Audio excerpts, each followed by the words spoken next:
Your family, welcome to this service code. On this service code, we want to take a look at the Apostle Johnson Suleiman, who spoke about people who pursue men instead of pursuing grace.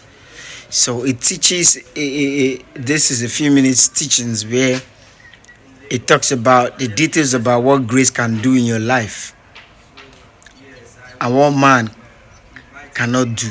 That grace is more sufficient, that you should stop pursuing men. Instead of you pursuing men, pursue grace and look for grace. Don't pursue men, pursue only grace, because grace is sufficient, because Christ's grace is sufficient. It teaches a lot. He said many things about what grace can do for you. He said, don't. Why are you pursuing men? Why are you looking for men up and down? Why? Why not look for grace? Because grace can break through every storm. Grace can break through every difficult. Grace, grace is what you don't, grace like favor is like what you don't deserve, You just found grace. You just found favor. So I want us to take that time to watch this video, and I'll be right back. Watch. Whenever you see a man shining, it's a function of grace. Any man you see today, grace cannot be described. Grace is an impartation and a revelation. Grace is what frustrates struggle. Grace is what brings job without interview, marriage without dating. Grace is what brings speed and acceleration. When grace comes upon a person, you can't describe his progression. Grace is what makes a testimony sound like a lie. Grace is what makes an individual become an institution overnight. Grace is what makes a man that was jobless just last week, now he has a job with a cook and a driver. What the world calls diabolism is what the kingdom calls grace. Grace. Sir, any man who wants to enjoy speed must know there is a level to which labor can take you. Grace takes over. Grace. When grace comes upon a person, you are looking for who is behind him, who is behind her. Please, in all you pursue grace. In all you pursue grace. If people are not wondering and speculating about your success, then you have not seen grace. When you see grace, people start speculating. People start making statements, casting aspersion. Until people can say you are doing something to get money, you are not rich. Until the source of your wealth becomes the debate on the lips of men, you have not seen wealth. Grace. Grace makes men rich. Grace makes men great. Grace is God walking on 2 feet.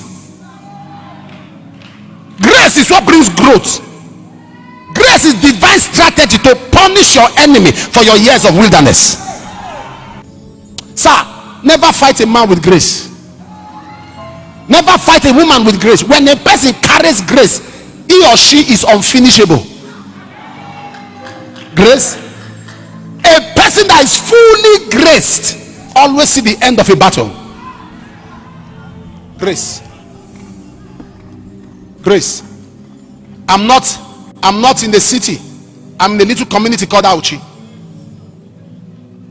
I've been confronted. I've seen battles. Road self is bad. We are still in church. So just imagine this road was okay. Grace.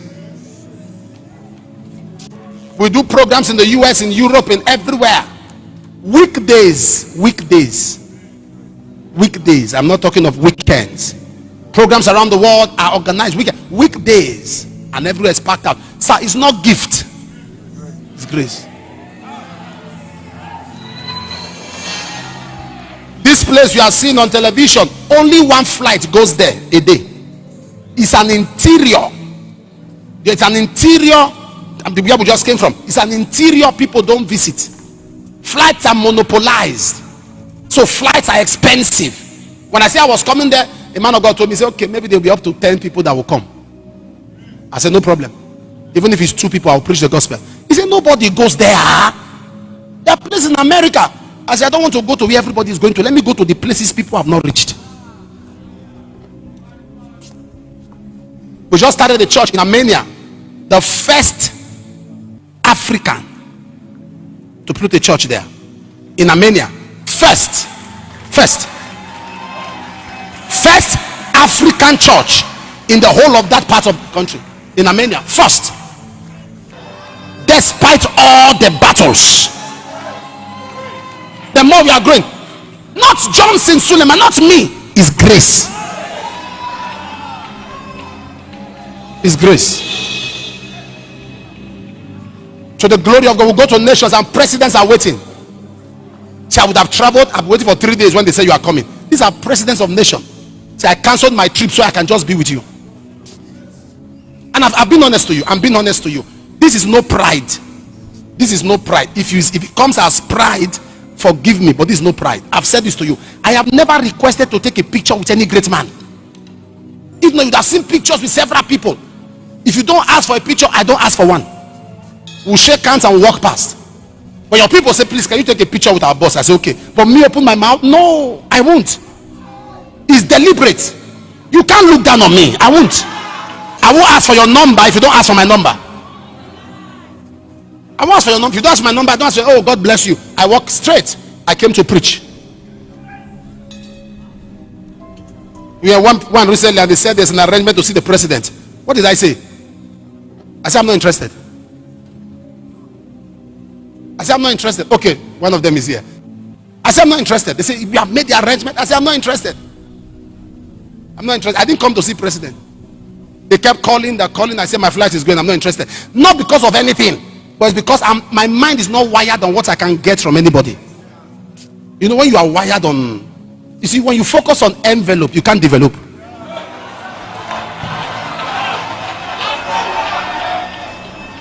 It's not pride. I am teaching you self-esteem as an omega child, so you don't become starstruck. You see a star, that's why you're shaking. Can I? No, you are a potential star. This is how your pastor thinks.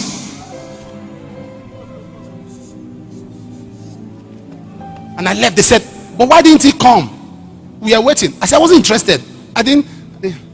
We are landing a state in Nigeria. From the airport, one of the daughters of the prophet called me. He said, sir, the governor is waiting for you. I said, I don't understand. From the airport to his place is just about 10 minutes. He's waiting for you. I said, I'm not going. Driver, straight to the hotel. He said, but sir, the man is waiting. I said, I'm not interested. It's not disrespect. I'm not led to see him. I'm not led to see him. If God tells me to go, I'll go. You see, I won't go to where God has not sent me. Until he tells me go, I won't go.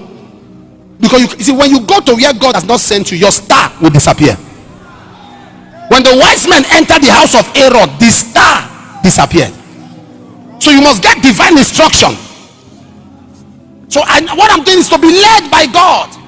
Some of you, the value you place, as in you pursue people. Pursue grace. When grace comes, great men will look for you. When grace comes, Lord, I need grace. Lord, I need grace.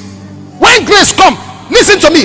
Those people that you are trying to meet and they are acting up, they will look for you. You'll be shocked. I've seen, with all due respect, I've seen that happen in my life. I've seen presidents and powerful female ministers of countries call me father. Why? Grace. I've never desired it. I've not pursued it. Grace. Grace. I was going to a country and the president said, when are you coming? I told him. I said, you coming one day? He said, yes, you leave. He said, I'm declaring a national holiday. A holiday for that day. I said, I don't understand why. He said, I want you to sit with me and address our people. I said, how? He said, just address them. Grace. See, there is Idahosa Day in Australia. Idahosa Day in Australia. The problem you have is that you are pursuing the things that very soon will pursue you. The reason why you must be too careful how you pursue great people is that very soon you are going to be at their level and there will be no respect because you want to chase them. So whenever you see a great person, honor them but maintain your sanity. You get there. Just know you get there. You're not intimidated. All you do is every day, Lord, I receive grace. One time, four governors, when we were in that building on a particular day, 4 governors came, and some of you were in church that day. 4 state governors attended. So we got to the house and the 4 of them sat down to eat. My father was sitting there, my biological father. At the end, he called me to his house and prayed for me. He said, in my lifetime, you made 4 governors call me daddy. Yes, daddy. Yes, daddy. It's grace. It's not me. Imagine governors were in the house. Deputy governors were locked outside the gate. Deputy governors and ministers were locked, and commissioners were locked. A pastor was there, said he was crying. They were locked outside the gate, said no, you can't come in. Oh, guys, inside. All of you. When I came, I said, God, is this what you can do to a man's life? Can I beg you? Pray for grace. Without grace, what you see is disgrace. But when you pray for grace, you see acceptance. I'm giving you all this testimony. That's why I said, if it sounds as pride, forgive me. But it is deliberate to make you know that God can pick a nobody. Who am I? Where do I come from? How intelligent am I? What's my academic qualification? Nobody in my family has been a pastor before. There's no one in the family I look up to say is a pastor. Who has been a minister? God picked up one frustrated young boy, a total nobody, and made him a voice to his generation. Grace can give you anything, you know. He said grace can give you a job without interview.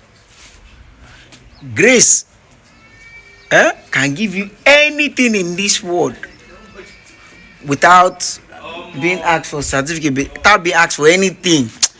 Grace is just too good. So seek for grace. Stop seeking for men. Am I talking too much? Isn't teaching good? If it's teaching good, drop it in the comment section. Let's interact. Thank you for watching. Comment, subscribe, and share. God bless.